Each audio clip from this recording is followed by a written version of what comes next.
Everyone, so friend कैसे हैं आप सभी। आई होप आप सभी अच्छे होंगे। सो गाइस, आज के इस लेक्चर से हम पदार्थ विज्ञान का सेकंड चैप्टर जो कि पदार्थ निरूपण उसे स्टार्ट करने जा रहे हैं। हमने आयुर्वेद निरूपण पूरा टॉपिक कवर कर लिया है, तो जिन भी स्टूडेंट्स ने आयुर्वेद निरूपण का टॉपिक नहीं देखा है तो उसे जरूर देख ले। ठीक है, चलिए। तो आज के इस लेक्चर से हम क्या देखेंगे, पदार्थ निरूपण को देखेंगे। हम देखेंगे पदार्थ का मीनिंग क्या होता है, पदार्थ के लक्षण को देखेंगे, पदार्थ की संख्या को देखेंगे कि सांख्य दर्शन के अनुसार कितने पदार्थ होते हैं, वैशेषिक दर्शन के अनुसार कितने होते हैं, जैन के दर्शन के अनुसार कितने होते हैं, है ना, चरक के अनुसार कितने होते हैं। तो इस प्रकार से हम पदार्थ की संख्या को देखेंगे और फिर लास्ट में हम एक और टॉपिक कवर करेंगे जो कि भाव पदार्थ और अभाव पदार्थ।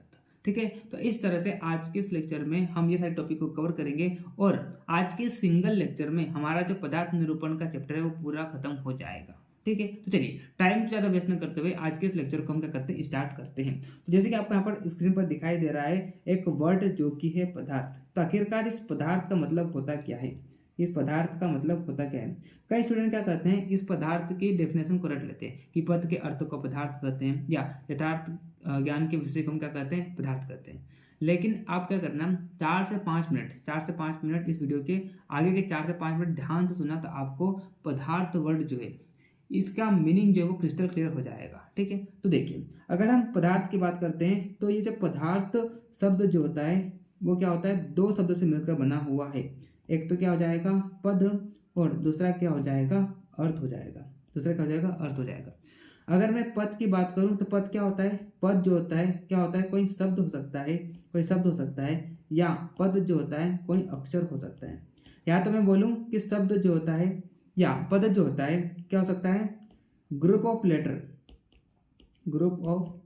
हो सकता है, या कोई सिंगल लेटर हो सकता है, या कोई क्या हो सकता है, सिंगल लेटर हो सकता है। ठीक है, जैसे कि मैं आपके सामने यहाँ पर स्क्रीन पर लिखता हूँ, जैसे कि मैं स्क्रीन पर लिखता हूँ ख। तो ख क्या है, ख क्या है, सिंगल लेटर से बना हुआ पद है।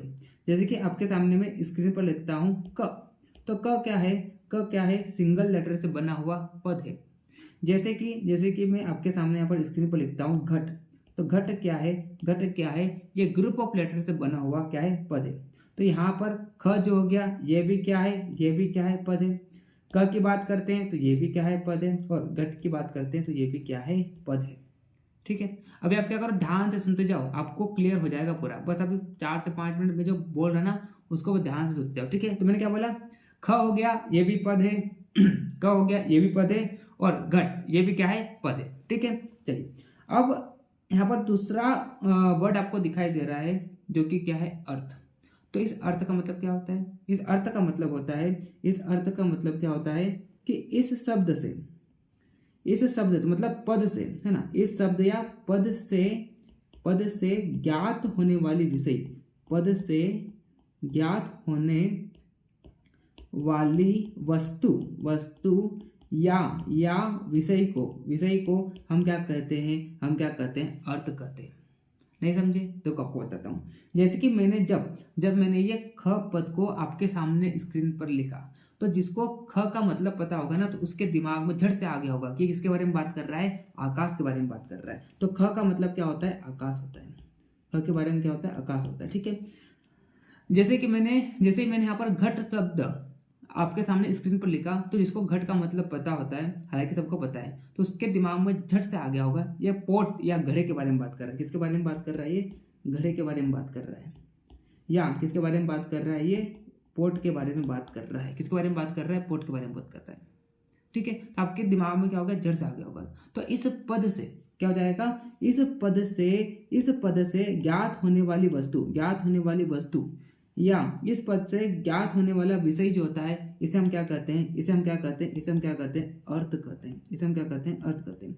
या तो आप ऐसा बोल लो कि which can be pursued by our इंद्रिया, जिसे हमारी इंद्रियों के द्वारा किया जाता है, परस्यूड किया जाता है, उसे हम क्या कहते हैं, अर्थ कहते हैं। जैसे कि मैंने यहाँ पर ख बोला तो आपके दिमाग में झट से आ गया, क्या आ गया, आकाश। जैसे कि मैंने यहाँ पर घट लिखा तो आपके दिमाग में झट से आ गया, आपकी इंद्रियों ने से झट से क्या कर लिया, परस्यू कर लिया कि किसके बारे में बात कर रहा है, घड़े के बारे में बात कर रहा है। जैसे कि एक और आपको मैं उदाहरण दूं, बकरी। जैसे मैं बकरी लिखता हूँ तो आया आपके दिमाग में किसके बारे में बात कर रहा है, ये जानवर के बारे में बात कर रहा है। किसके बारे में बात कर रहा है, जानवर के बारे में बात कर रहा है। ठीक है। तो which can be pursued by our इंद्रिया, है ना, या उस पद से ज्ञात होने वाला जो विषय होता है उसे हम क्या कहते हैं, अर्थ कहते हैं। ठीक है, उसे हम क्या कहते हैं, अर्थ कहते हैं। अगर हम पदार्थ की बात करें, करते हैं तो पदार्थ का मतलब क्या हो जाएगा, पद के अर्थ को ही हम क्या कहते हैं, पदार्थ कहते हैं। आपके सामने जो भी मैंने यहाँ पर पद लिखे हैं, अगर इसका अर्थ है तो वो क्या है, पदार्थ है। अगर उसका रियल मीनिंग है तो वो क्या है, पदार्थ है।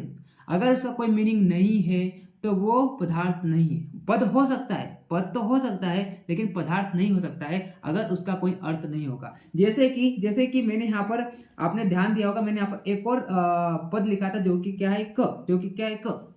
ये पद तो है, लेकिन इसका कोई मीनिंग नहीं है, इसका कोई अर्थ नहीं है, इसका कोई मीनिंग नहीं है, इसीलिए ये क्या होगा, पदार्थ नहीं होगा। तो पदार्थ क्या होता है, पद के अर्थ को हम क्या कहते हैं, पदार्थ कहते हैं। यथार्थ ज्ञान के विषय को हम क्या कहते हैं, पदार्थ कहते हैं। मतलब कोई पद हो और उसका क्या हो, कोई मीनिंग भी हो, तभी वो क्या होगा, पदार्थ होगा। जैसे कि आपके सामने यहाँ पर कई एग्जांपल लेके, ख का मीनिंग है, क्या है, आकाश होता है, तो वो क्या होगा, पदार्थ होगा। घट का मीनिंग है, घट का मतलब क्या होता है, घड़ा या पोट, तो वो क्या होगा, पदार्थ होगा। लेकिन अगर मैं बात करूं क की मैं बात करता हूं तो क पद तो होता है, लेकिन इसका कोई अर्थ नहीं है, इसका कोई मीनिंग नहीं है, तो वो क्या होगा, पदार्थ नहीं होगा। तो पदार्थ क्या हो जाएगा, पद के अर्थ को हम क्या कहते हैं, पदार्थ कहते हैं। ठीक है, अगर मान लो कोई पद है लेकिन उसका कोई मीनिंग नहीं है, तो वो क्या होगा, पदार्थ नहीं होगा। जैसे कि मैंने यहाँ पर लिखा क्या, बकरी, तो आपके दिमाग में झट से आ गया, जानवर के बारे में बात कर रहा है। घट लिखा, आपके दिमाग में झट से आ गया, आपकी इंद्रियों ने झट से उसे क्या कर दिया, परस्यू कर लिया कि ये किसके बारे में बात कर रहा है, घड़े के बारे में बात कर रहा है या पोट के बारे में बात कर रहा है। लेकिन अगर मैं एक और शब्द लिखता हूँ, चम, जैसे मैंने लिखा यहाँ पर चम, लिखा, तो आपके दिमाग में कुछ आया नहीं आया। क्यों नहीं आया, क्योंकि इसका अर्थ ही नहीं है। इसका क्या है, इसका कोई अर्थ ही नहीं है। अब चूंकि इसका कोई अर्थ नहीं है तो ये पद होते हुए भी क्या है, पदार्थ नहीं है। तो आई होप आपको पदार्थ का मीनिंग समझ में आ गया होगा। तो क्या होता है पदार्थ, पद के अर्थ को हम क्या कहते हैं, पदार्थ कहते हैं। यथार्थ ज्ञान के विषय को हम क्या कहते हैं, पदार्थ कहते हैं। ठीक है, तो चलिए आप यहाँ पर देख सकते हैं, पदार्थ शब्द की व्युत्पत्ति क्या हो जाएगा। पदार्थ शब्द जो होता है दो शब्दों से मिलकर बना है, एक तो क्या होता है पद और दूसरा क्या होता है अर्थ। जैसे कि मैंने आपको बताया था, पद जो होता है क्या हो सकता है, शब्द हो सकता है, मैंने आपको बताया था, या अक्षर भी हो सकता है। अर्थ की बात करते, अर्थ क्या होता है, शब्दों से ज्ञात होने वाली वस्तु या विषय को हम क्या कहते हैं, अर्थ कहते हैं। पदार्थ की परिभाषा समझ में आया ना, पदार्थ क्या होता है, तो पद जिसका कोई अर्थ भी हो तो उसे क्या बोलते हैं, हम पदार्थ कहते हैं, या पद के अर्थ को क्या कहते हैं, हम पदार्थ कहते हैं।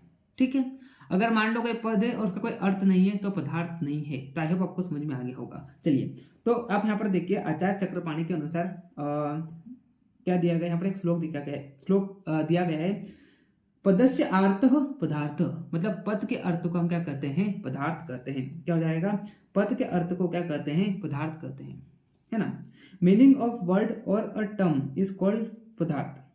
तो क्या जाएगा, किसी भी वर्ड की जो मीनिंग होती है, किसी भी वर्ड की क्या होती है, मीनिंग होती है, उसे हम क्या कहते हैं, पदार्थ कहते हैं। ठीक है, दूसरा यहाँ पर आप देख सकते हैं, दूसरी एक और आप डेफिनेशन पदार्थ की लिख सकते हैं, प्रमिति विषयाः पदार्थः। तो क्या जाएगा, यथार्थ ज्ञान के विषय को हम क्या कहते हैं, पदार्थ कहते हैं। यथार्थ ज्ञान का मतलब क्या होता है, जिसका क्या हो, जो वस्तु जैसी है उसको वैसे ही प्रतीत करना, क्या होता है ये क्या होता है, यथार्थ ज्ञान होता है। ये कहता है रियल नॉलेज जो होता है, सोर्स ऑफ रियल नॉलेज को हम क्या बोलते हैं, यथार्थ ज्ञान बोलते हैं। तो क्या जाएगा, source of real knowledge is called पदार्थ, मतलब यथार्थ ज्ञान के विषय को हम क्या कहते हैं, पदार्थ कहते हैं। ठीक है, पदम च वर्ण समूह, सुश्रुत ने क्या बोला, सप्तम पदम means the group of letters which convey the meaning is called पद। तो ग्रुप ऑफ लेटर जिसका क्या है, कोई ना कोई मीनिंग हो तो क्या होता है, पदार्थ कहलाता है। अगर मान लो ग्रुप ऑफ लेटर है या सिंगल लेटर है, अगर उसका कोई मीनिंग नहीं है तो वो क्या होगा, पदार्थ नहीं होगा। जैसे कि मैंने आपको बताया था, क जो है पद तो है लेकिन इसका कोई मीनिंग नहीं है, तो ये क्या होगा, पदार्थ नहीं होगा। जैसे कि मैंने आपको बताया चम, तो चम जो होता है वो क्या होता है, पद तो है लेकिन इसका कोई मीनिंग नहीं है, तो क्या होगा, पदार्थ नहीं होगा। ये क्या होगा, पदार्थ नहीं होगा। ठीक है, तो देखिए द अर्थ ऑफ पद इज पदार्थ, तो पद के अर्थ को हम क्या कहते हैं, पदार्थ कहते हैं। द पद conveys the meaning of substance, और पद जो होता है वो क्या करता है, उस सब्सटेंस की क्या बताता है, मीनिंग को बताता है या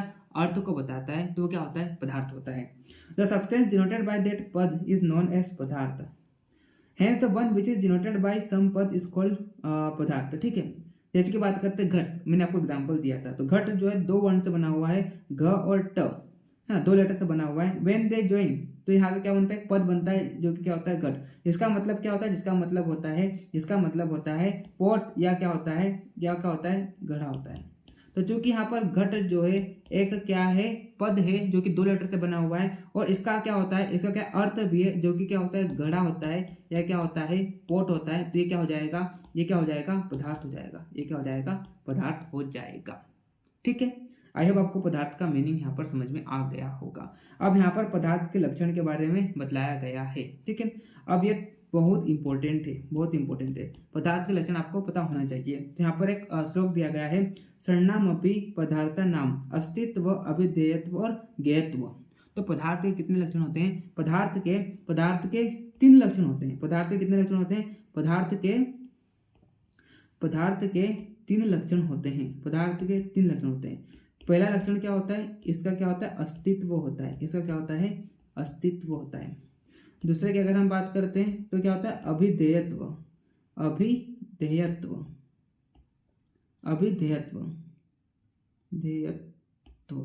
और तीसरा लक्षण क्या होता है, ज्ञेयत्व। तो ये तीन लक्षण क्या होते हैं, पदार्थ के होते हैं। अब अस्तित्व का मतलब क्या होता है कि पदार्थ का क्या होता है, रियल एग्जिस्टेंस होता है। ठीक है, अभिधेयत्व की बात करते हैं तो हैविंग आइडेंटिटी और नोमेनक्लेचर, मतलब हम उसका क्या कर सकते हैं, पदार्थ का हम नामकरण कर सकते हैं, उसको हम क्या कर सकते हैं, आइडेंटिफाई कर सकते हैं। ठीक है, ज्ञेयत्व की बात करते हैं, नोवेबिलिटी, मतलब जिसे क्या किया जाता है, जाना जा सके, जिसे क्या किया जा सके, जाना जा सके, वो क्या होता है, पदार्थ होता है। तो पदार्थ के कितने लक्षण होते हैं, पदार्थ के तीन लक्षण होते हैं। पदार्थ का क्या होता है, अस्तित्व होता है, मतलब उसका क्या होता है, रियल एग्जिस्टेंस होता है। पदार्थ का क्या होता है, अभिधेयत्व होता है, मतलब उसे हम क्या कर सकते हैं, आइडेंटिफाई कर सकते हैं, और उसका हम क्या कर सकते हैं, नोमेनक्लेचर भी कर सकते हैं। और पदार्थ की बात करते हैं तो पदार्थ का होता है ज्ञेयत्व होता है, मतलब उसे जाना जा सकता है, पदार्थ को हम जान भी सकते हैं। ठीक है, तो इस तरह से क्या होते हैं, तीन लक्षण पदार्थ के होते हैं। तो आप यहाँ पर देखिए, पदार्थ जो होता है has the existence, is identified by the पद एंड इज अंडरस्टूड और is the subject for knowledge. तो कोई भी मान लो पद है, तो अगर इसका क्या है, इसका क्या है, एग्जिस्टेंस है, अगर क्या है, इसका एग्जिस्टेंस है, या अगर हम इसे क्या कर पाए, आइडेंटिफाई कर पाए, अगर हम इसे आइडेंटिफाई कर पाए, है ना, या इससे हमको कोई ना कोई क्या मिले, नॉलेज मिले, तो क्या हो जाएगा, वो पद क्या हो जाएगा, पदार्थ हो जाएगा। ठीक है, चलिए, तो आप देख सकते हैं अपन अस्तित्व मतलब क्या होता है, पदार्थ की सत्ता होती है, मतलब उसका होने का भाव होता है, भाव होता है। The state of having objective reality, मतलब पदार्थ का क्या होता है, रियल एग्जिस्टेंस होता है।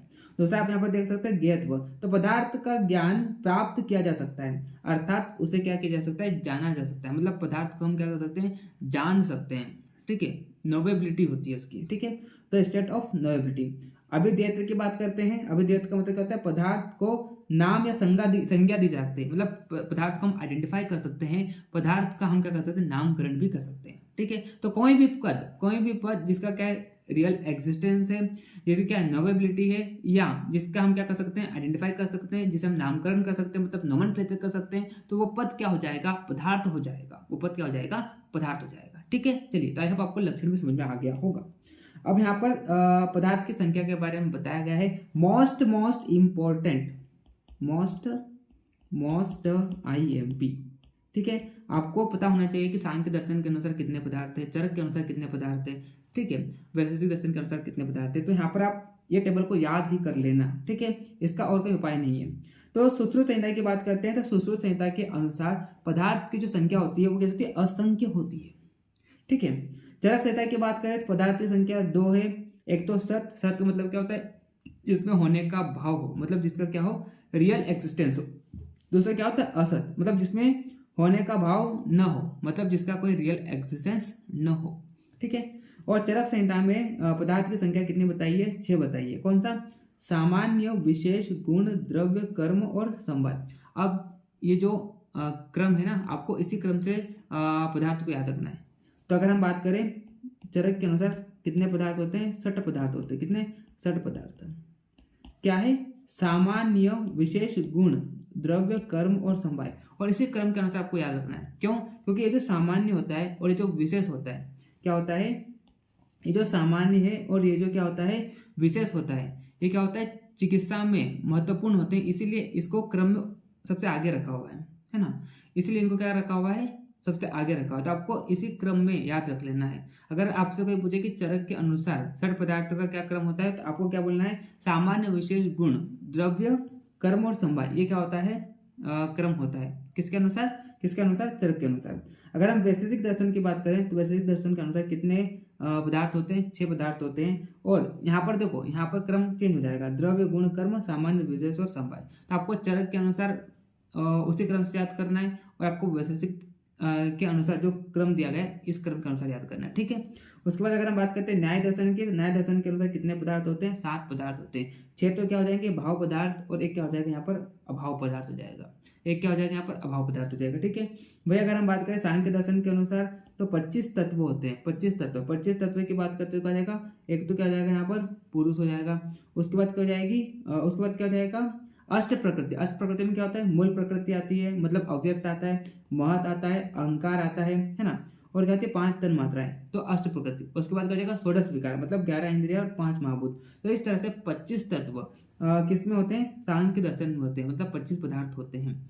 वही अगर हम बात करें योग दर्शन की, तो योग दर्शन में कितने, 26 पदार्थ होते हैं। 25 तो ये सभी जो हमने ऊपर बात करी, और एक क्या होता है यहाँ पर, ईश्वर होता है। तो इस तरह से 26 पदार्थ किससे प्रेजेंट होते हैं, योग दर्शन में होते हैं। जैन दर्शन की बात करते हैं, यहाँ पर टोटल कितने, 7 पदार्थ बतलाए गए हैं। कौन से, जीव, अजीव, आश्रव, बंध, संवर, निर्जरा और मोक्ष। इस प्रकार से 7 पदार्थ बतलाए गए हैं किसमें, जैन दर्शन में। अद्वैत वेदांत की बात करते हैं, यहाँ पर एक दर्शन बताया, एक पदार्थ बताया गया है, जो कि क्या है, ब्रह्मा, जो कि क्या है, ब्रह्मा। तो इस प्रकार से आपको ये जो टेबल है, आपको ये जो टेबल है वो क्या कर लेना है, बाय हार्ट कर लेना है। ठीक है, रट लेना है। ठीक है। चलिए अब हम बात करते हैं, पदार्थ का वर्गीकरण। ठीक है। अब अगला टॉपिक जो है वो क्या है, पदार्थ का वर्गीकरण। पदार्थ का वर्गीकरण देखो, तो अगर हम पदार्थ को क्लासिफाई करते हैं तो पदार्थ को हम क्या करते हैं, 2 पार्टों में डिवाइड कर सकते हैं। 2 पार्टों में हम क्या कर सकते हैं, इसको डिवाइड कर सकते हैं। एक तो क्या होता है भाव पदार्थ, एक क्या होता है, भाव पदार्थ, और दूसरा क्या होता है, अभाव पदार्थ। क्या होता है, अभाव पदार्थ। अगर हम भाव पदार्थ की बात करते हैं तो भाव पदार्थ क्या होता है, भाव पदार्थ वह पदार्थ होते हैं जिसका होने का भाव होता है, या ऐसा हम बोल सकते हैं जिसका क्या हो, रियल एग्जिस्टेंस हो, जिसका क्या हो, रियल एग्जिस्टेंस हो, उसे हम क्या कहते हैं, भाव पदार्थ कहते हैं। और अभाव पदार्थ की बात करते हैं तो अभाव पदार्थ वह पदार्थ होते हैं जिसका होने का भाव न हो, मतलब जिसका कोई रियल एग्जिस्टेंस न हो। तो जिसका क्या हो, विच does not have real existence. क्या हो जाएगा, does not have real existence, जिसका क्या हो, रियल एग्जिस्टेंस न हो, रियल एग्जिस्टेंस। अगर हम भाव पदार्थ की बात करते हैं तो भाव पदार्थ कितने होते हैं, भाव पदार्थ कितने होते हैं, भाव पदार्थ 6 होते हैं। कितने होते हैं, संख्या में 6 होते हैं। कौन कौन से, जैसे हमने देखा था, द्रव्य, गुण, कर्म, सामान्य, विशेष और समवाय। इस तरह से भाव पदार्थ कितने होते हैं, 6 पदार्थ होते हैं। वही अगर हम बात करेंगे इसकी अभाव पदार्थ की, तो अभाव पदार्थ जो होता है इसको हम 2 पार्ट में डिवाइड कर सकते हैं। एक तो क्या जाएगा, संसर्ग भाव, एक क्या जाएगा, संसर्ग अभाव, और दूसरा क्या जाएगा, अन्योन्य भाव। क्या जाएगा, अन्योन्य भाव। अगर हम संसर्ग भाव की बात करते हैं, जिसको हम अगेन 3 पार्ट में डिवाइड कर सकते हैं। एक तो क्या जाएगा, प्राग भाव। क्या जाएगा, प्राग भाव। दूसरा क्या जाएगा, प्रध्वंसा भाव। क्या जाएगा, प्रध्वंसा भाव। और तीसरा क्या जाएगा, अत्यंत भाव। क्या जाएगा, अत्यंत भाव। इस प्रकार से क्या होता है, हम पदार्थ को 2 पार्ट में डिवाइड करते हैं, भाव पदार्थ, अभाव पदार्थ। भाव पदार्थ क्या होता है, जिसका रियल एग्जिस्टेंस होता है, जो कि नंबर में कितने होते हैं, 6 होते हैं। द्रव्य गुण कर्म सामान्य विशेष समवाय। अभाव पदार्थ की बात करते हैं तो जिसका कोई रियल एग्जिस्टेंस नहीं होता है, जिसका होने का भाव न हो, उसे हम क्या कहते हैं, अभाव पदार्थ कहते हैं। अभाव पदार्थ दो पार्ट में इसको डिवाइड कर सकते हैं अपन, संसर्ग भाव और अन्योन्य भाव। संसर्ग भाव को अगेन हम क्या कर सकते हैं, तीन पार्ट में डिवाइड कर सकते हैं, प्राग भाव, प्राध्वंसा भाव और अत्यंत भाव। ठीक है, इस प्रकार से दो पार्ट में हम पदार्थ को क्या करते हैं, डिवाइड करते हैं। ठीक है, चलिए अब हम बात करते हैं इसको। देखो तो आप यहाँ पर देख सकते हैं चरक ने क्या किया था, classify all the substance into two categories. तो जितने भी सब्सटेंस है या जितने भी पदार्थ है इनको दो कैटेगरी में चरक ने डिवाइड कर दिया था। तो आप यहाँ पर श्लोक दे सकते हैं, दिवित में खलु सर्वम सच्चा सत्य तस्य चतुर्विधा परीक्षा। तो पदार्थ जो होते हैं वो कितने प्रकार के होते हैं, दो प्रकार के होते हैं। एक तो क्या होता है, सत्य अभाव पदार्थ होता है और दूसरा क्या होता है, असत्य अभाव पदार्थ होता है। ठीक है, अगर हम सत्य पदार्थ की बात करते हैं तो जिसका क्या होता है, रियल एग्जिस्टेंस होता है, वो उसको हम क्या बोलते हैं, सत्य पदार्थ बोलते हैं। और जिसका कोई रियल एग्जिस्टेंस नहीं होता है, मतलब जिसका होने का भाव नहीं होता है, वो क्या होता है, असत्य होता है या अभाव पदार्थ होता है ना। और इनकी परीक्षा, ये जो पदार्थ होती है इनकी परीक्षा कितने प्रकार से हम कर सकते हैं, चार प्रकार से कर सकते हैं। प्रत्यक्ष, अनुमान, आप्तोपदेश प्रमाण और युक्ति प्रमाण से हम क्या कर सकते हैं, चार प्रमाणों से हम क्या कर सकते हैं, इनकी क्या कर सकते हैं, इनकी हम क्या कर सकते हैं, परीक्षा कर सकते हैं। ठीक है, चलिए जनरली पदार्थ can be classified into two type, जैसे कि मैंने आपको अभी ऊपर बताया था। एक तो क्या होता है भाव पदार्थ, दूसरे क्या होते हैं यहाँ पर अभाव पदार्थ होते हैं। भाव पदार्थ की बात करते हैं 6 नंबर में होते हैं द्रव्य गुण कर्म सामान्य विशेष और समवाय। अभाव पदार्थ की अगर हम बात करते हैं तो क्या हो जाएगा, यहाँ पर संसर्ग भाव हो जाएगा और क्या हो जाएगा, अन्योन्य भाव हो जाएगा। संसर्ग भाव को अगर हम तीन पार्ट में डिवाइड करते हैं, प्राग भाव, प्रध्वंस भाव और अत्यंत अभाव। ठीक है, तो चलिए अब हम क्या करते हैं, इनको थोड़ा सा यहाँ पर डिटेल में देख लेते हैं। देखो अभी क्या है कि अभी जो हम भाव पदार्थ पढ़ेंगे ना, तो इनका है ना अलग ही अलग चैप्टर है, बड़े बड़े। द्रव्य का चैप्टर है, गुण का चैप्टर है, कर्म का है, सामान्य का है, विशेष का है। तो वहाँ पर हम क्या करेंगे, इनको एकदम डिटेल में देखेंगे, है ना। लेकिन अभी मैं आपको क्या कर रहा हूँ, इनका यहाँ पर सिर्फ डेफिनेशन बता रहा हूँ। ठीक है, लेकिन पूरा जो इनका कॉन्सेप्ट है ना, द्रव्य क्या होता है, गुण क्या होता है, कर्म क्या होता है, सामान्य क्या होता है, विशेष क्या होता है, समवाय क्या होता है, तो इसका जो पूरा रियल कॉन्सेप्ट जो है हम कहाँ पर पढ़ेंगे, जब हम इनके सेपरेट सब्जेक्ट पढ़ेंगे। तो वहाँ पर आपको डिटेल में मैं आपको बताऊंगा द्रव्य के बारे में, डिटेल में आपको बताऊंगा कर्म के बारे में, डिटेल में बताऊंगा गुण के बारे में, सामान्य के बारे में, विशेष के बारे में, समवाय के बारे में। ठीक है, तो अभी आपको क्या कर लेना है, जितना मैं आपको बता रहा हूँ, क्या बता रहा हूँ, अभी सिर्फ आपको मैं डेफिनेशन बता रहा हूँ कि द्रव्य क्या होता है। हालांकि आपको अभी हो सकता है यहाँ पर समझ में ना आए, है ना, लेकिन मैं हालांकि पूरी कोशिश करूंगा कि एक सिंगल डेफिनेशन में आपको समझ में आए कि द्रव्य क्या होता है, गुण क्या होता है, कर्म क्या होता है, सामान्य क्या होता है, विशेष क्या होता है, समवाय क्या होता है। लेकिन इनके सेपरेट क्या है चैप्टर ये, तो वहां पर हम क्या करेंगे, डिटेल में इनको देखेंगे, तो वहां पर आपके इनके जो कॉन्सेप्ट है वो पूरे क्लियर हो जाएंगे। ठीक है, तो चलिए तो हम बात करते हैं, क्या हम बात करते हैं, भाव पदार्थ को स्टार्ट करते हैं। तो भाव पदार्थ मैंने आपको बताया नंबर में कितने होते हैं, 6 होते हैं। तो सबसे पहले आपको यहाँ पर भाव पदार्थ दिखाई दे रहा है जो कि है द्रव्य, इसका आप यहाँ पर श्लोक। अब देखो ये जितने आपको यहाँ श्लोक लाया हूँ मैं भाव पदार्थ में, वो सारे श्लोक आपको क्या करना है, याद कर लेना है। सारे आपको श्लोक यहाँ पर क्या कर लेना है, याद कर लेना है। ठीक है, चलिए जैसे कि यहाँ पर द्रव्य का श्लोक दिया गया है, यत्र आश्रिता कर्म गुणा कारणम समवायत तत् द्रव्यम। तो द्रव्य क्या होता है, द्रव्य क्या होता है, द्रव्य वह पदार्थ होता है, द्रव्य वह पदार्थ होता है जिसमें क्या होता है, कर्म और गुण क्या होते हैं, आश्रित रहते हैं। और कैसे आश्रित रहते हैं, समवाय संबंध से। समवाय संबंध मतलब इनसेपरेबल होते हैं, अपृथक भाव से, जिनको सेपरेट नहीं किया जा सकता है। ठीक है, तो आप यहाँ पर देख सकते हैं कर्म और गुण जिसमें क्या हो, समवाय संबंध से आश्रित हो और जो द्रव्य गुण कर्म का क्या हो, समवाय कारण हो, उसे हम क्या कहते हैं, द्रव्य कहते हैं। तो द्रव्य क्या होते हैं, द्रव्य जो होते हैं वह भाव पदार्थ होते हैं जिसमें क्या होता है, कर्म और गुण आश्रित रहते हैं, है ना, जिसमें क्या होता है, कर्म और गुण क्या होता है, आश्रित रहते हैं। और कैसे आश्रित रहते हैं, समवाय संबंध से। कैसे होते हैं, समवाय संबंध से। मतलब समवाय का मतलब क्या होता है, समवाय का मतलब क्या होता है, समवाय का मतलब होता है नॉट सेपरेटेबल, मतलब जिसको आप क्या कर सकते हैं, सेपरेट नहीं कर सकते। अपृथक भाव, या तो हम बोले क्या, अपृथक भाव।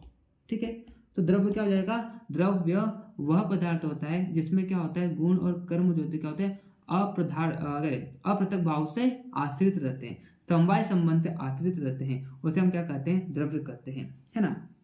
तो आप देख सकते हैं द पदार्थ वेयर गुण और कर्म जो होते क्या होते हैं आश्रित रहते हैं इन समवाय संबंध होता है अप्रत्यक्ष भाव से इस एंड इस कारण और क्या होता है समवाय कारण होते हैं और क्या होते हैं जो द्रव्य गुण कर्म के समवाय कारण होते हैं उसे हम क्या कहते हैं द्रव्य कहते हैं। ठीक है, उसके बाद अगर हम बात करते हैं गुण की तो इसका आप श्लोक देख सकते हैं समवाय तु निश्चेष्ट कारणम गुण। तो आप यहाँ पर देख सकते हैं द पदार्थ, देखो तो वह पदार्थ जो द्रव्य में क्या होता हो आश्रित रहता हो, जो द्रव्य में समवाय संबंध से क्या होता हो आश्रित रहता हो उसे हम क्या कहते हैं पदार्थ कहते हैं। और जो कि क्या होता है निष्क्रिय होता है, मतलब जो क्या होता है नॉट फंक्शनल होता है। तो आप हम देख सकते हैं द पदार्थ विच इज समवाय संबंध विद द्रव्य और जो स्वयं चेष्टा रहित हो मतलब जो क्या हो नॉट फंक्शनल, जो क्या हो फंक्शनल नहीं हो, इसे हम क्या कहते हैं गुण कहते हैं। तो वह पदार्थ जो क्या होता है द्रव्य में आश्रित रहता है समवाय संबंध से, है ना, समवाय संबंध से, और जो कि क्या होता है चेष्टा रहित होता है, मतलब जो कि फंक्शनल नहीं होता है उसे हम क्या कहते हैं गुण कहते हैं। ठीक है, उसे हम क्या कहते हैं गुण कहते हैं। ठीक है, उसके बाद अगर हम बात करते हैं कर्म की अगर हम बात करते हैं तो कर्म क्या हो जाएगा, कर्म के डेफिनेशन बोल सकते हैं संयोगे च विभागे च कारणम द्रव्यम आश्रितम कर्तव्य क्रिया कर्म नान्यद क्या हो जाएगा ना अन्यत प्रेक्षते। तो आप देख सकते हैं द पदार्थ विच इज द्रव्य आश्रित दैट इज समवाय संबंध विद द्रव्य इज द कारण फॉर संयोग एंड विभाग at a time which does not require any other कर्म for its action is called कर्म। ठीक है, तो वह पदार्थ जो क्या होता है द्रव्य में आश्रित रहता है समवाय संबंध से, और जो क्या होता है संयोग और विभाग का कारण होता है। संयोग का मतलब क्या होता है, संयोग का मतलब क्या होता है कंबाइन होना, क्या होना कंबाइन होना या जुड़ना।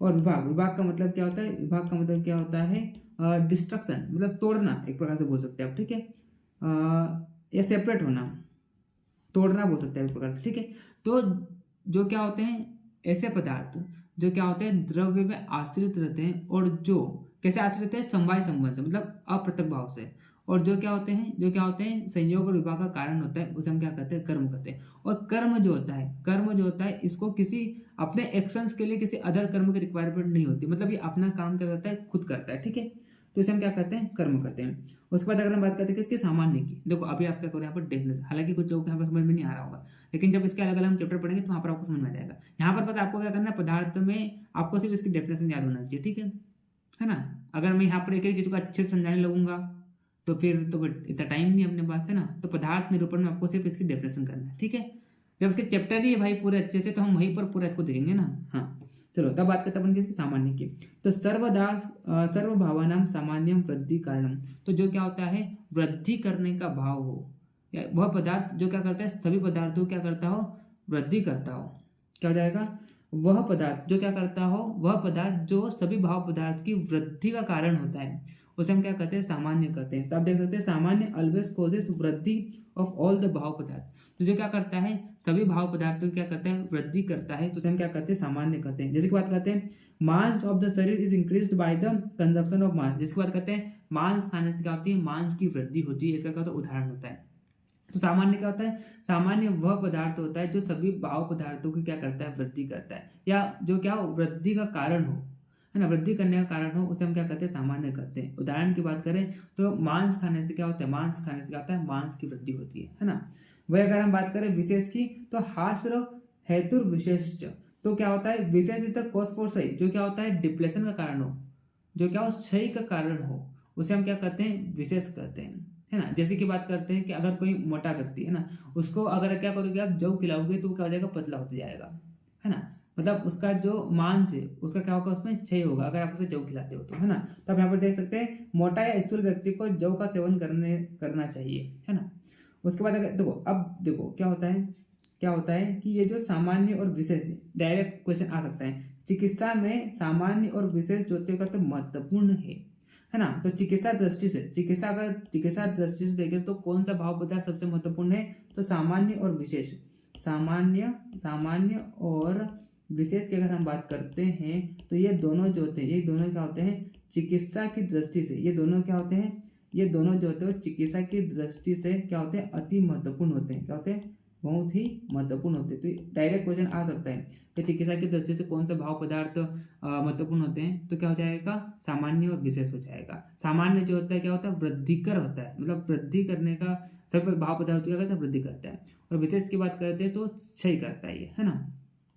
उसके बाद अगर हम समवाय की बात करते हैं तो क्या जाएगा, समवायो अपृथक भावो भूम्यादीनाम गुणैर्मतः सनित्यो यत्र ही द्रव्यम न तत्र नियतो गुण। तो क्या हो जाएगा यहाँ पर, समवाय इज द अपृथक भाव। समवाय का मतलब क्या होता है, अपृथक भाव, मतलब जिसको क्या किया जाता है, सेपरेट नहीं किया जाता है। अपृथक भाव मतलब क्या होता है, जिसको सेपरेट नहीं किया जाता है, उसे हम क्या कहते हैं, समवाय कहते हैं। That is the relationship between two substance, मतलब दो सब्सटेंस के बीच में ऐसा रिलेशनशिप होता है जिससे हम सेपरेट नहीं कर सकते, मतलब समवाय संबंध से क्या होते हैं, एक दूसरे से जुड़े होते हैं, है ना। Which can not be separated, it is नित्य संबंध, इनके बीच में संबंध जो होता है लगातार बना रहता है। मतलब कैसे होते हैं, अपृथक भाव से जुड़े होते हैं एक दूसरे से, नॉट सेपरेबल होते हैं, है ना। It is like the existence, जिसकी बात करते हैं, देखो समवाय का मतलब है, समवाय का मतलब क्या होता है, अपृथक भाव। क्या होता है, अपृथक भाव। तो ये क्या होता है, it is the relationship between the two substances, जो क्या है ऐसे जुड़े हुए हैं, जो क्या है ऐसे जुड़े हुए हैं जिनको हम क्या कर सकते हैं, सेपरेट नहीं कर सकते हैं। तो वो किस कारण होता है, वो किस कारण होता है, कौन सा पदार्थ के कारण होता है, समवाय के कारण होता है ना। तो समवाय पदार्थ के कारण क्या होता है, अपृथक भाव होता है दो सब्सटेंस के बीच में, और इन दोनों सब्सटेंस को हम क्या कर सकते हैं, समवाय पदार्थ के कारण सेपरेट नहीं कर सकते हैं। क्यों नहीं कर सकते हैं, क्योंकि ये अपृथक भाव से एक दूसरे से क्या होते हैं, जुड़े हुए होते हैं, एक दूसरे क्या होते हैं, अपृथक भाव से जुड़े हुए होते हैं। जैसे कि अगर बात करते हैं, तो पृथ्वी जो होता है ना, तो पृथ्वी के अंदर कौन सा गुण होता है, गंध का गुण होता है। तो आप क्या कर सकते हैं, पृथ्वी में से गंध का गुण को हटा ही नहीं सकते। क्यों, क्योंकि अपृथक भाव से जुड़े हुए हैं। कैसे जुड़े हुए हैं, अपृथक भाव से जुड़े हुए हैं, है ना। वही अगर हम बात करते हैं तो देखो, वेयर देयर इज द्रव्य, हाँ एक चीज आप देखिए आप, कि जहां पर द्रव्य, मान लो कोई द्रव्य है, तो द्रव्य जो होता है वो बिना गुण का तो होता ही नहीं है, बिना गुण का होता ही नहीं। क्यों नहीं होता है, क्योंकि गुण और द्रव्य जो होते हैं क्या होते हैं, इनके बीच में समवाय संबंध होता है। हमने बताया ना, कर्म जो होता है, कर्म और द्रव्य के बीच में भी क्या होता है, समवाय संबंध होता है। तो आपको कोई भी द्रव्य ऐसा मिलेगा नहीं, मतलब बिना गुण का या बिना कर्म का तो आपको मिलेगा ही नहीं। क्यों नहीं मिलेगा, क्योंकि द्रव्य, गुण और कर्म, इन तीनों के बीच में क्या होता है, समवाय संबंध होता है। मतलब गुण भी जो होते हैं द्रव्य में क्या होते हैं, समवाय संबंध से आश्रित रहते हैं। कर्म जो होता है वो भी द्रव्य में क्या होता है, समवाय संबंध से आश्रित रहता है। तो आपको कोई भी द्रव्य ऐसा नहीं मिलेगा जिसमें गुण नहीं होंगे। क्यों नहीं होंगे, क्योंकि दोनों क्या होते हैं, समवाय संबंध से जुड़े होते हैं। जैसे कि पृथ्वी को आप देख लो, पृथ्वी एक द्रव्य है, तो उसमें गंध का गुण होगा ही, उसमें क्या होगा, गंध का गुण होगा ही। क्यों होगा, क्योंकि यहाँ पर गुण जो होता है वो द्रव्य में क्या होता है, समवाय संबंध से, इनके बीच में क्या होता है, समवाय संबंध होता है। ठीक है, तो हम यहाँ पे देख सकते हैं, द गुण is an inseparable relationship with द्रव्य। मैं बताया ना कि द्रव्य और गुण, इनके बीच में क्या होता है, समवाय संबंध होता है, जिस कारण आप क्या कर सकते हैं, दोनों को अलग कर ही नहीं सकते हैं। पृथ्वी में क्या होता है, गंध का गुण है तो होगा ही, रहेगा। ठीक है, this inseparable relationship is called समवाय। और ये जो अपृथक भाव जो होता है, इनसेपरेबल रिलेशनशिप होता है, इसी को हम क्या बोलते हैं, समवाय बोलते हैं। इसी को हम क्या बोलते हैं, समवाय बोलते हैं। तो आई होप आपको समझ में आ गया होगा, है ना। अब बात करते हैं अभाव पदार्थ। अभाव पदार्थ क्या होता है, किसी वस्तु का न होना ही, किसी वस्तु का न होने के भाव को ही हम क्या कहते हैं, अभाव कहते हैं। या विच डज नॉट हैव, विच जिसका कोई क्या हो, विच डज नॉट हैव एग्जिस्टेंस, जिसका कोई एग्जिस्टेंस नहीं है, उसे हम क्या कहते हैं, अभाव पदार्थ कहते हैं। अभाव पदार्थ को हम दो पार्ट में डिवाइड कर सकते हैं, एक तो क्या जाएगा संसर्ग भाव, और दूसरा क्या होता है, अन्योन्य भाव। संसर्ग भाव की बात करते हैं तो इसको हम अगेन तीन पार्ट में क्लासिफाई कर सकते हैं, प्राग भाव, प्रध्वंस भाव और अत्यंत अभाव। ठीक है, तो आप देखिए संसर्ग भाव का मतलब क्या होता है। संसर्ग भाव का मतलब क्या होता है, एक वस्तु अगर मान लो नष्ट हो जाए तो दूसरी वस्तु का क्या हो जाता है, अभाव हो जाता है। अगर मान लो एक वस्तु क्या हो जाती है, नष्ट हो जाती है, तो क्या होता है, दूसरी वस्तु का यहाँ पर क्या होता है, अभाव हो जाता है। इसे हम क्या बोलते हैं, संसर्ग भाव बोलते हैं। तो आप देख सकते हैं इसको हम, इसमें आप प्रागभाव को देखिए। प्रागभाव का मतलब क्या होता है, किसी वस्तु का उसकी उत्पत्ति से पूर्व जो अभाव होता है उसे हम क्या कहते हैं, प्रागभाव कहते हैं। ठीक है, तो किसी वस्तु है, मान लो कोई वस्तु है, उसके उत्पत्ति के पूर्व उसका अगर मान लो क्या है, अभाव है, तो उसे हम क्या बोलेंगे, प्रागभाव। आपको नाम से पता चल रहा है, प्राग का मतलब क्या होता है, प्राग का मतलब होता है पूर्व। ठीक है। तो किसी वस्तु के उत्पत्ति से पूर्व अगर उसका क्या है अभाव है तो क्या हो जाएगा, प्रागभाव हो जाएगा। जैसे कि बात करते हैं घड़ा जो होता है ना, तो घड़ा जो होता है उसके बनने से पहले उसका क्या होता है, अभाव होता है। घड़ा बनने से पहले उसका क्या होता है, अभाव होता है। तो कौन सा भाव होता है, प्रागभाव होता है। अरे ऑब्वियस सी बात है ना भाई, घड़ा बनने से पहले उसका अभाव ही होगा। तो अगर आपसे कोई पूछे कि घड़ा बनने से पहले उसका अभाव होता है तो एक कौन सा भाव होता है, प्रागभाव होता है। ठीक है। तो जैसे घड़ा बनने से पहले उसका क्या होता है, अभाव होता है। फिर प्रध्वंसा भाव की बात करते हैं, तो किसी वस्तु के नष्ट होने के पश्चात उसका जो अभाव हो जाता है उसे हम क्या कहते हैं, प्रध्वंसा भाव होते हैं। अगर मान लो कोई वस्तु उसका नष्ट हो जाए तो नष्ट होने के बाद उसका जो अभाव होता है उसे हम क्या बोलते हैं, प्रध्वंसा भाव बोलते हैं। जैसे कि आप देखिए घड़े का नष्ट हो जाने के बाद क्या होता है, घड़े का अभाव हो जाता है। घड़ा टूट जाने के बाद घड़ा को आप करते हो, तोड़ देते हो, तो घड़े का क्या हो जाता है, फिर अभाव हो जाता है। तो ये कौन सा भाव होता है, प्रध्वंसा भाव होता है ना। अत्यंत भाव की बात करते हैं, किसी वस्तु का तीनों काल में क्या होना, अभाव होना, पूर्व में भी और जो बन गया उसके बाद भी, और मतलब लास्ट में भी, मतलब तीनों काल में जिसका क्या हो, अभाव हो, उसे हम क्या बोलते हैं, अत्यंत अभाव बोलते हैं, है ना। जैसे कि बात करते हैं अग्नि, जैसे कि अगर बात करते हैं अग्नि, आप सभी को पता है अग्नि जो होता है, अग्नि का गुण क्या होता है, अग्नि कैसे होती है, उष्ण होती है। अग्नि कैसे होती है, उष्ण होती है ना। तो ऑब्वियस सी बात है भाई, इसमें शीतलता तो कभी आ ही नहीं सकती है, शीतल का गुण तो इसमें आ ही नहीं सकता है। क्यों, क्योंकि इसका गुण क्या होता है, उष्ण गुण होता है। तो यहाँ पर क्या होता है, तीनों काल में क्या होता है, अग्नि में शीतलता का क्या होता है, अभाव होता है। तो जिसमें क्या हो, तीनों काल में क्या हो, तीनों काल में क्या हो, अभाव हो जिस वस्तु का, उसे हम क्या बोलते हैं, अत्यंत भाव बोलते हैं। ठीक है, उसको हम कहते हैं अत्यंत भाव बोलते हैं। जैसे बात करते हैं अग्नि में शीतलता कभी आ ही नहीं सकती है ना। क्यों, क्योंकि अग्नि का जो गुण होता है वो कैसा होता है, उष्ण होता है। तो यहाँ पर ये एग्जाम्पल किसका हो जाएगा, अत्यंत भाव का हो जाएगा। ठीक है। उसके बाद हम बात करते हैं अन्योन्य भाव। अन्योन्य भाव मतलब क्या होता है, एक वस्तु में दूसरी वस्तु का अभाव, एक वस्तु में दूसरी वस्तु का अभाव होना। जैसे कि बात करते हैं घड़े में मिट्टी का अभाव, मिट्टी से क्या करो तो आप घड़ा बना दो, तो मिट्टी का क्या हो जाएगा, वहाँ पर अभाव हो जाएगा, है ना। तो अर्थात घड़ा बन जाने के बाद क्या होता है, मिट्टी का क्या हो जाता है, अभाव हो जाता है। ठीक है। तो इस तरह से हमने आज के इस लेक्चर में क्या देख लिया है, पदार्थ निरूपण को पूरा कवर कर लिया है। आई होप आपको पदार्थ निरूपण अच्छे से समझ में आ गया होगा। मैं जितने सिंप्लीफाई तरीके से समझा सकता था मैंने उतनी पूरी कोशिश करी है। रही बात इन द्रव्य गुण कर्म सामान्य से समवाय की, तो जब हम क्या करेंगे, चैप्टर पढ़ेंगे ना, तो हम डिटेल में इन पर बात करेंगे। ठीक है। तो वहाँ पर हम एग्जाम्पल लेंगे, अच्छे अच्छे एग्जाम्पल्स लेंगे, है ना। इनके प्रकार को देखेंगे, इनके लक्षण को देखेंगे, निरुक्ति को देखेंगे, परिभाषा को देखेंगे। तो वहाँ पर हम जब डिटेल में देखेंगे ना, तो आपको ये सारी चीज़ें और ज़्यादा क्रिस्टल क्लियर हो जाएगी। ठीक है। लेकिन आई होप आपको पदार्थ समझ में आ गया होगा, उसके लक्षण समझ में आ गए होंगे, और पदार्थ की संख्या समझने का तो कुछ था नहीं, उसमें आपको क्या कर लेना है, याद कर लेना है। ठीक है। तो इस तरह से हमने पदार्थ निरूपण आज के इस लेक्चर में पूरा कवर कर दिया है। अब मैं क्या करूँगा, आपको वीकली शेड्यूल प्रोवाइड करूँगा। अब आप बोलेंगे भैया फिर से वीकली शेड्यूल, आप टेंशन मत लो, अब मैं पूरी कोशिश करूँगा कि शेड्यूल के अकॉर्डिंग ही चलूँ। कई स्टूडेंट्स क्या कर रहे थे, कई स्टूडेंट मेरे को बोल रहे थे भैया कहाँ है टाइम टेबल, कहाँ गया वीकली शेड्यूल। शुरुआत में तो खूब स्टेटस लगाया था तो अभी देखो, अब मैं पूरी कोशिश करूंगा कि वीकली शेड्यूल के अकॉर्डिंग चलो। ठीक है, आप टेंशन मत लो। देखो जैसे कि आपने देखा ना, आज मैंने कितने 2 लेक्चर दे दिए, और अभी एक रात में, पता है अभी रात के 3 बजे 3 बजे शूट कर रहा हूँ लेक्चर को। क्यों, ताकि मैंने जो बोला था उस बात को मैं क्या कर पाऊँ, उस चीज़ को मैं फॉलो कर पाऊँ। तो आप टेंशन मत लो, मैं वीकली शेड्यूल के अकॉर्डिंग चलूंगा आपसे, है ना। कल मैं वीकली शेड्यूल निकालूंगा और उसी के अकॉर्डिंग आपको पूरे लेक्चर मिलेंगे। ठीक है, चलिए। लेकिन वो तो आप देखो, मेरे बोलने से कुछ नहीं होगा, जब मैं उस चीज़ को पूरा फॉलो करूँगा ना, तभी मैं फिर स्टेटस लगाऊंगा। ठीक है, चलिए। तो मिलते हैं नेक्स्ट वीडियो में, तब तक के लिए okay bye, see you again.